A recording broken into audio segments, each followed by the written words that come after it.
बहुत सारे सीनियर भक्तगण आए हैं, उनके आशीर्वाद। तो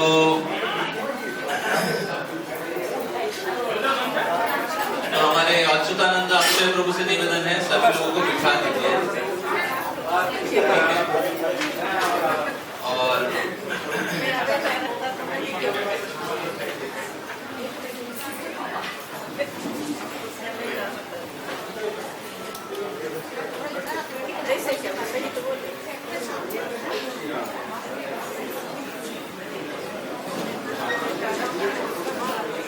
तो सभी लोगों को बिठा दीजिए।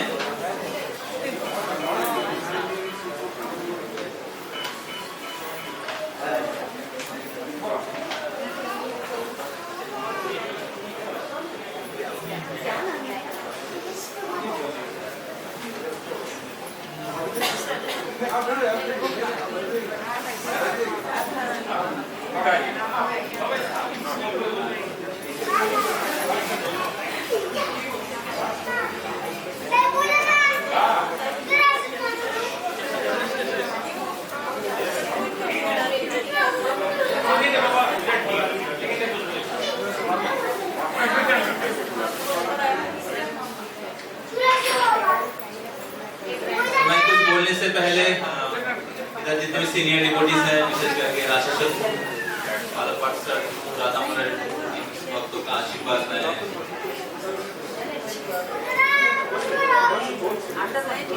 में प्रार्थना करता हूँ।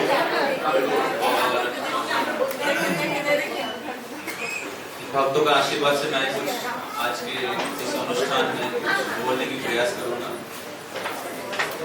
ज्ञानतिमिरान्धस्य ज्ञानाञ्जनशलाकया चक्षुरुन्मीलितं येन तस्मै श्रीगुरवे नमः। श्रीचैतन्यमनोभीष्टं स्थापितं येन भूतले स्वयं रूपकदा मह्यं ददाति स्वपदान्तिकम्। नमो विष्णुपदाय कृष्णपृष्ठाय भूतले श्रीमते भक्तिवेदान्त स्वामिनिति नामिने।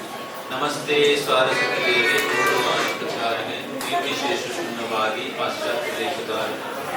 वाञ्छाकल्पतरुभ्यश्च कृपासिन्धुभ्येव च पतितानां नमो महावदन्नाय कृष्णप्रेमप्रदायते कृष्णाय कृष्णचैतन्यनामने गोपतिशे हे कृष्ण करुणा सिन्धु दीनबन्धु जगत्पते गोपेश गोपिकाकान्त राधाकान्त नमस्ते तप्तकाञ्चन गौराङ्गी राधे वृन्दावनेश्वरी वृषभानुसुते देवी प्रणमामि हरिप्रिये नीलाचलनिवासाय नित्याय परमात्मने बलभद्र सुभद्राभ्यां जगन्नाथाय ते नमः। जय श्री कृष्ण चैतन्य प्रभु नित्यानंद श्री अद्वैत गदाधर शिवासदि गौर भक्तवृंद। हरे कृष्णा कृष्णा कृष्णा हरे हरे, हरे राम राम राम हरे। तो मैं कुछ बोलने से पहले मैं रिक्वेस्ट करूंगा हमारे अच्युतानंद अक्षय प्रभु और सायन प्रभु को, जितने भी सीनियर डिवोटीज आए हैं, विशेष कर ब्रह्मचारी डिवोटीज हैं, तो आप माला देके उनको स्वागत करें।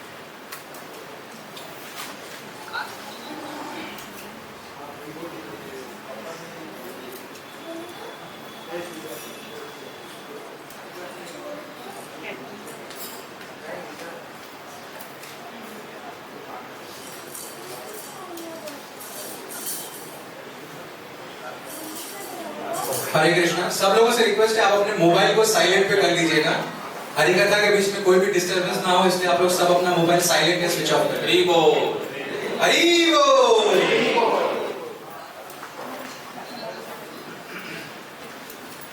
हरि बोल। तो श्रील प्रभुपाद भागवत गीता के 7 नंबर अध्याय के 1 नंबर श्लोक में लिखते हैं कि भक्ति का शुरुआत होता है श्रवण के द्वारा।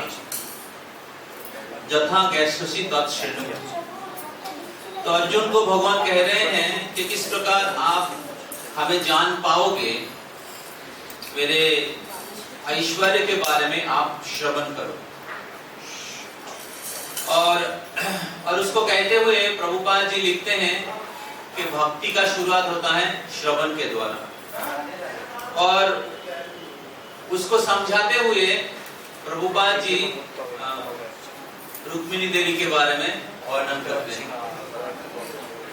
तो उस तात्पर्य में प्रभुपाद जी रुक्मिणी देवी के बारे में वर्णन करते हैं और बताते हैं कि किस प्रकार रुक्मिणी देवी जो थी वो भीष्मक नाम के एक राजा थे जिनका राज्य का नाम था विदर्भ। तो भीष्मक राजा के पुत्री थी और वो भगवान के महान भक्त थे और उनके महल में नारद मुनि हर समय आते थे और आकर नारद मुनि भगवान श्री कृष्ण की गुणगान करते थे। भगवान श्री कृष्ण की लीला, भगवान श्री कृष्ण की सौंदर्य, भगवान श्री कृष्ण की वीरता, भगवान श्री कृष्ण की बल, पौरुष, ऐश्वर्य, भगवान श्री कृष्ण के अद्भुत गुणावली के बारे में नारद मुनि वर्णन करते थे। और उस राज्य में सभी प्रजाओं के साथ, सभी मंत्रियों के साथ, विदर्भ राजा उनके पिता के साथ रुक्मिणी देवी भगवान के गुण, भगवान के सौंदर्य, भगवान की वीरता, इसके बारे में श्रवण की थी। और इस प्रकार नारद मुनि जैसे महान भक्तों से भगवान के गुण, भगवान की लीला, भगवान के सौंदर्य के बारे में श्रवण करके रुक्मिणी देवी भगवान के प्रति प्रेम प्राप्त किए थे और रुक्मिणी देवी भगवान को अपने पति के रूप में प्राप्त करने के लिए इच्छा व्यक्त की थी। तो हालांकि रुक्मिणी देवी भगवान को साक्षात दर्शन नहीं की थी, लेकिन नारद मुनि से श्रवण करने के द्वारा, भगवान के बारे में श्रवण करने के द्वारा भगवान को पति के रूप में स्वीकार कर ली थी। तो बाद में रुक्मिणी देवी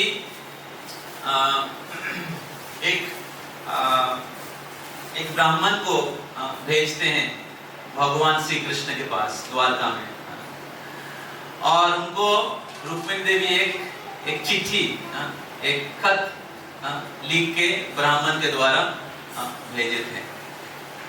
तो उसमें रुक्मिणी देवी लिखी है कि हे परम पुरुषोत्तम भगवान श्री कृष्ण, हे पूरे जगत के मालिक, हे द्वारका के स्वामी, द्वारकाधीश, आपके सौंदर्य, आपके गुण, आपके ऐश्वर्य, आपके वीरता के बारे में श्रवण करके मैं आपको मेरे पति के रूप में स्वीकार किया हूं और मैं आपसे ही विवाह करना चाहती हूं। तो इस दुनिया में और किसी भी व्यक्ति को मैं विवाह नहीं करना चाहती हूं, तो इसलिए कृपया आप हमें स्वीकार करें। तो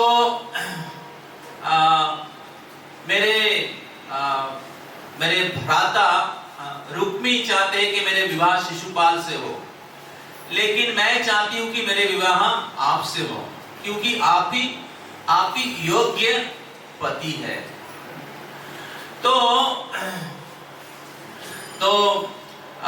विवाह के एक दिन 2 दिन पहले कुछ अनुष्ठान होता है और उस अनुष्ठान के उपलक्ष्य पे मैं देवी अंबिका के मंदिर में मैं आऊंगी और उस समय आप आइएगा और मेरा अपहरण करिएगा। इस प्रकार कृष्णा रुक्मिणी देवी कृष्ण को लिखती हैं और कहती है कि अगर आप मेरे को स्वीकार नहीं करेंगे तो मैं अनशन करके, तपस्या करके मैं ये शरीर त्याग दूंगा। तो इस प्रकार रुक्मिणी देवी कृष्ण को अपने प्रेम, अपना श्रद्धा निवेदन करती है। अभी तक उनके साथ कृष्ण की मतलब साक्षात्कार नहीं हुआ और उस तरह कृष्ण जरासंध के साथ युद्ध कर रहे थे और जरासंध के साथ युद्ध हो रहा था। 17 बार जरासंध के साथ युद्ध हुआ और उसके बीच में काल यवन कृष्ण को आक्रमण करता है और काल यवन कृष्ण को पीछा करता है। कृष्ण बहुत जोर से, बहुत जल्दी से पैदल चल के गुफा के अंदर घुस जाते हैं और काल यवन सोचता है कि कृष्ण डरपोक है, गुफा के अंदर छुप गया। और काल यवन अंदर घुसा, देखा एक व्यक्ति सोया हुआ है, तो सोचा कृष्ण सोया हुआ, तो मारा एक लात। लेकिन उधर कृष्ण सोए हुए नहीं थे, कौन सोया हुआ था? मुचुकुंद राजा। तो मुचुकुंद राजा को वरदान प्राप्त हुआ था कि वो बहुत दिन तक बिना कोई विघ्न से सो सकता है।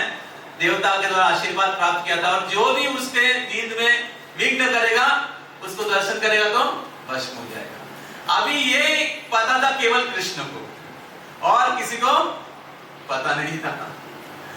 तो काल यवन ने सोचा कि कृष्ण डरपोक है, गया छुप गया अंदर, लेकिन कृष्ण को पता है कि कृष्ण काल यवन को स्पर्श नहीं करना चाहता था, क्योंकि काल यवन बहुत ही नीच कोटि के व्यक्ति थे।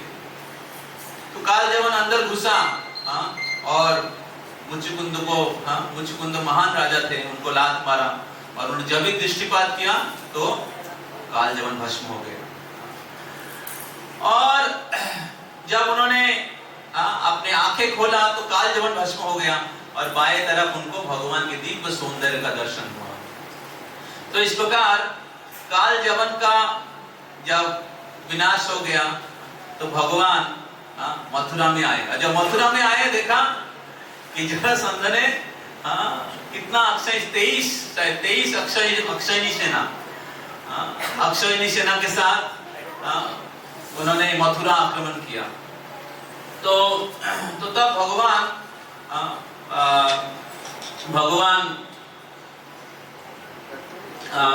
भगवान उधर से भाग गए। तो भगवान कृष्ण और बलराम वो स्थान छोड़कर वो भाग गए और सामने एक पर्वत था। उस पर्वत का नाम शायद प्रहसन बोल के एक पर्वत था। उस पर्वत के ऊपर चढ़ गए और जरासंध ने सोचा कि भगवान जो कृष्ण और बलराम वो उस पर्वत की गुफा में छुप गए और उन्होंने क्या किया, पूरे पर्वत को आग लगा दिया, चारों ओर से आग लगा दिया और उस पर्वत के सारे जो क्या कहते हैं, सारे पेड़ पौधे, सारे जो वेजिटेशन था, सब जल के भस्म हो गया। और जरासंध सोचा कि बहुत अच्छा हुआ, ये दो क्या कहते हैं, ग्वाल बाल, ये क्या युद्ध करेगा, डरपोक है, युद्ध छोड़कर भाग गया, क्षत्रिय नहीं है। तो भगवान ने उस पर्वत के शिखर पर चढ़ गए और उस पर्वत शिखर के ऊपर छलांग लगाया। एक पर्वत मतलब 80 मील ऊंचा पर्वत था, उसके ऊपर से छलांग लगाया तो क्या होगा, चटनी बन जाएगा कोई। लेकिन भगवान को कुछ नहीं हुआ, तुरंत उधर से उठ गए और जरासंध और उसके सेनाओं को भगवान का दर्शन नहीं, भगवान को देख नहीं पाया। तो भगवान वापस द्वारका में आ गए। तो आचार्य लोग लिखते हैं कि भगवान क्यों उधर से भाग गए, रण छोड़कर। भगवान का एक नाम है रणछोड़। हम लोग द्वारका में जाएंगे, इस बार हम लोग द्वारका जा रहे हैं, तो उधर हम लोग उस स्थान में मोस्टली जा सकते हैं, रणछोड़ रहा है। तो भगवान क्यों उधर से चले गए, क्योंकि रुक्मिणी देवी कृष्ण को अपना जो प्रार्थना निवेदन किए थे। रुक्मिणी देवी कृष्ण को अपने पति के रूप में प्राप्त करना चाहते थे और रुक्मिणी देवी के स्वयंवर सभा जो है बहुत निकट हो गया था। तो इसलिए भगवान युद्ध क्षेत्र छोड़कर वो रुक्मिणी देवी को बचाने के लिए या रुक्मिणी देवी की प्रार्थना को स्वीकार करने के लिए अपने नाम पर क्या कहते हैं, बदनाम स्वीकार करते हुए उनके भक्तों को शिकार करने के लिए, भक्तों को रक्षा करने के लिए उस युद्ध क्षेत्र छोड़कर चले जाते हैं, क्योंकि उधर ब्राह्मण आ गए थे। तो रुक्मिणी देवी ब्राह्मण को भेजा और उधर युद्ध हो रहा था, तो भगवान युद्ध क्षेत्र छोड़कर पलायन किए कि कुछ ब्राह्मण को मिलना है। तो ये ब्राह्मण जो है गुरु के जैसा है। तो जैसे हम लोग गुरु का आश्रय लेते हैं, तो गुरु हमारे जो प्रार्थना है या हमारा मैसेज है भगवान के पास पहुंचाते हैं, और फिर गुरु के प्रार्थना से भगवान हमें स्वीकार करते हैं। तो इस प्रकार भगवान उस ब्राह्मण को मिलते हैं, और ब्राह्मण रुक्मिणी देवी की जो चिट्ठी है भगवान को निवेदन करते हैं। तो आज के जमाने में हम लोग बहुत सारे मूवी देखते हैं, उसमें बहुत हीरो हीरोइन का बहुत सारे चीज दिखाया जाता है। ये सब एक्चुअली कृष्ण लीला से कॉपी पेस्ट किया गया है। असली लव स्टोरी जो है, प्रेम है, वो भगवान और उनके भक्तों के साथ है, रुक्मिणी देवी और कृष्ण के साथ है। तो फिर कृष्ण चिट्ठी को पढ़ते हैं और कृष्ण निर्णय लेते हैं कि मैं रुक्मिणी देवी को स्वीकार करूंगा, मैं रुक्मिणी देवी का अपहरण करूंगा। तो फिर कृष्ण जाते बलराम जी के साथ, सारे सेनाओं के साथ, और फिर उस अंबिका देवी के मंदिर में जाते हैं और फिर रुक्मिणी देवी का अपहरण करते हैं। शास्त्र में बताया गया है 2-3 प्रकार के विवाह है। उसमें से एक है गंधर्व या क्षत्रिय का विवाह। तो उसमें क्षत्रिय अपने बल प्रदर्शन करके क्या कहते हैं, कन्या या राजकन्या को स्वीकार करते हैं। तो या अपहरण करने के द्वारा उनको स्वीकार करते हैं। तो ये शास्त्र के अनुसार है। रुक्मिणी देवी लिखते हैं कि अगर कैसे करोगे तो इसमें कोई अपराध नहीं है, क्योंकि शास्त्र के अनुसार ऑथराइज्ड है। तो भगवान इस प्रकार रुक्मिणी देवी को अपहरण करते हैं, और फिर द्वारका आके रुक्मिणी देवी के साथ कृष्ण भगवान का बहुत धूमधाम से विवाह होता है।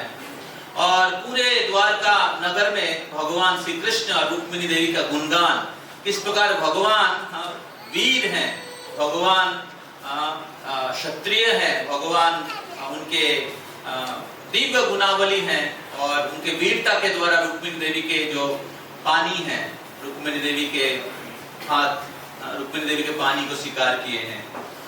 तो हमारे आचार्य लोग लिखते हैं कि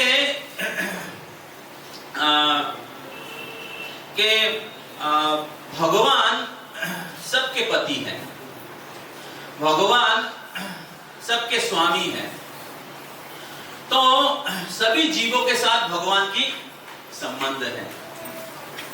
तो मनुष्य जीवन का उद्देश्य है कि भगवान जो हमारे परम पति हैं, भगवान जो हमारे परम पति हैं, उनके साथ हमारे जो संबंध हैं वो पुनर्स्थापन करना।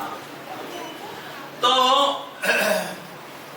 इस प्रकार जीवन का उद्देश्य है कि भगवान के साथ मिलित होना, या भगवान के साथ, जैसे रुक्मिणी देवी का विवाह हुआ था, तो रुक्मिणी देवी एक जीव के प्रतिनिधित्व करते हैं, और ये रुक्मी जो है ये, और शिशुपाल जो है अनर्था है हमारे हृदय में, ये शत्रु के जैसा है कि हमें भगवान के साथ मिलित होने में बाधा देते हैं। तो हम लोग जब भगवान के भक्ति में आगे बढ़ने के प्रयास करते हैं, तो हमारे हृदय में बहुत सारे अनर्थ हैं, काम, क्रोध, लोभ, मोह, अलग अलग प्रकार के भक्ति पथ के बाधाएं जो भगवान के साथ हमें मिलन करने नहीं देता है। तो लेकिन रुक्मिणी देवी ये सारे बाधाओं को अतिक्रम करके भगवान से आपने भक्ति और प्रेम निवेदन किया था। और रुक्मिणी देवी भगवान का दर्शन भी नहीं किया था, भगवान पर